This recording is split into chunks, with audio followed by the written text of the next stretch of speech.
সুন্দরী আমি তো পূর্বেই বলেছিলাম সত্যি আমার ভাবাও করে জোর করে হরণ করে নিয়ে আসবো আমার এই কন্যারে। সুন্দরী শুনো, আজ তুমি আমার এই কন্যারে ভর্তি আমি চলে যাচ্ছি, কিন্তু অতি শীঘ্র বোনের সাথে সজ্জিত হয়েছে আমি করবো তোমাকে বিবাহ।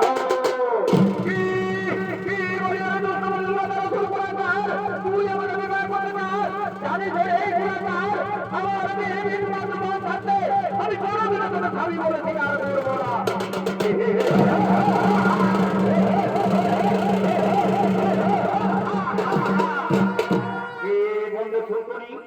আমাকে স্বামী বলে স্বীকার করবে না, করবে কি করবে না আমি দেখে নেবো।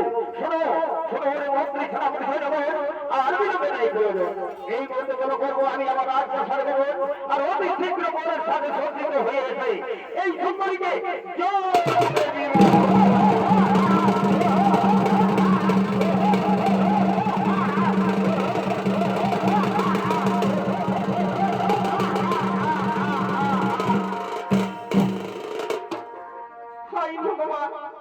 এখন আমি কি করি, এখন আমি কোথা যাই, কেমন করে অজুর খবর থেকে ছাড়া পাই। ওই অজুর পুরাকার মরে গেল, সে নাকি আমাকে জোর করে বিবাহ করবে, কিন্তু না আমি রাজকন্যা, আমি তার কখনো মেনে নেব না। আমি মনে করি অজুরাকার পূর্বেই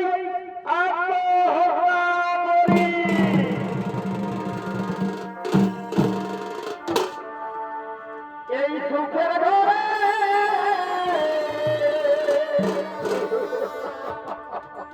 ডুবলা গালি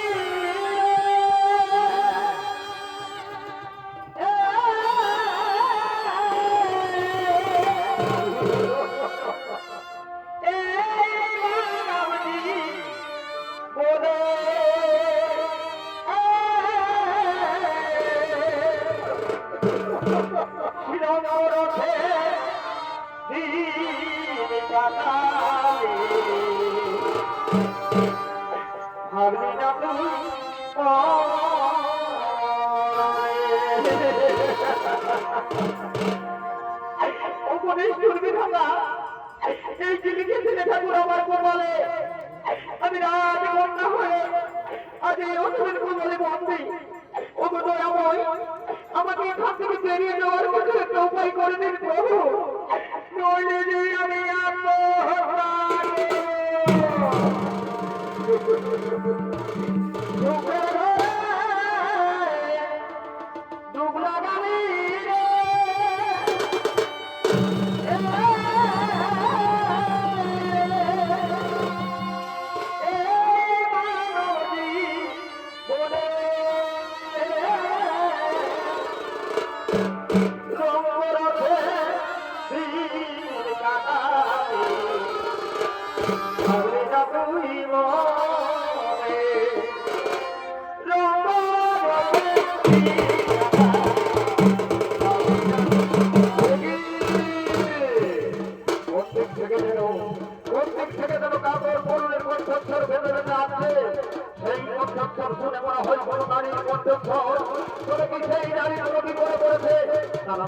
আমি আর দেরি করবো না, আমি একটু এগিয়ে যাই, আমি একটু এগিয়ে যাই।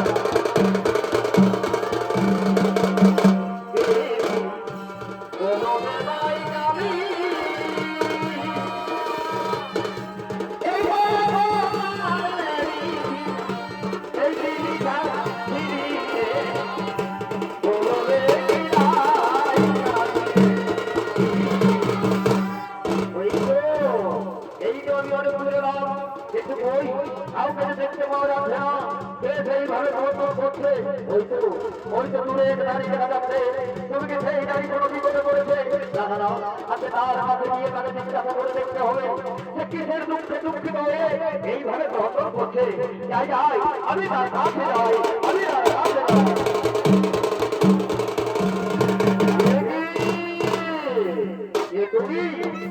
তোমার পরিচয় আর কেন ওইখানে কামড়ে থাকছো? আমায় খুলে বলো, আমায় খুলে বলো। দেখো মনে হচ্ছে আমি কোনো রাজপুত্র, তারপরে তোমার পরিচয়। আমার পরিচয় আমি রাজা সত্যজিতের পুত্র, আমি গিয়েছিলাম কাল্লা পরিতম বলে, সেই ভবনে খবর করেছি বলি তারা সকলেই যোগ্য আরম্ভ করেছিল। এমন সময় পাতাল কেতুকে সেই যোগ্য ভঙ্গ করার চেষ্টা করেছিল। আমি তখন সেই পাতাল কেতুকে আমার বারে করেছি আঘাত, সে আমার বারে আঘাত হয়ে এই পাতাল সুরঙ্গ বাজিয়ে এসেছে। আমি তারই খুঁজে এসেছি এই পাতালে, কিন্তু দেখে মনে হয় তুমি কোনো রাজ করতাম কি তোমার পরিচয়? তোমার আমি বন্ধু রাজ্যের রাজা বিশ্ববন্ধুর একমাত্র আবির্ভাব করতাম বাবাটা।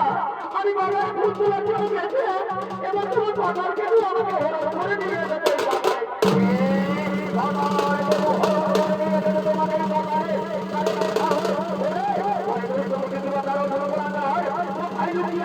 তুই আমার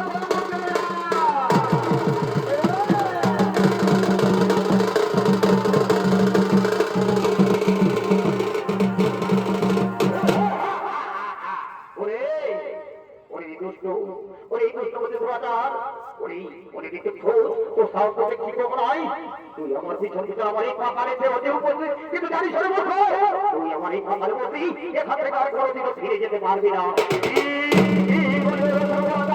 আমি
এই সামান্য শক্তি দিয়ে তুই করেছিস এই মুড়িদের যজ্ঞ ভঙ্গ করেছিস গন্ধর্ব রাজ্যের রাজকন্যাকে ধরো।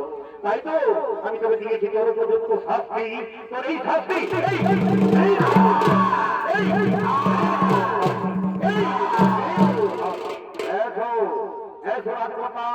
আর তোমার বড় ভয় নেই, আমি দেখে সেই কথা করেছি ধর। এরপরে রাজকন্যা আমি তোমাকে তোমার পিতার রাজ্যে পৌঁছে দিয়ে আসবো, তোমার পিতার রাজ্যে পৌঁছে দিয়ে আসবো।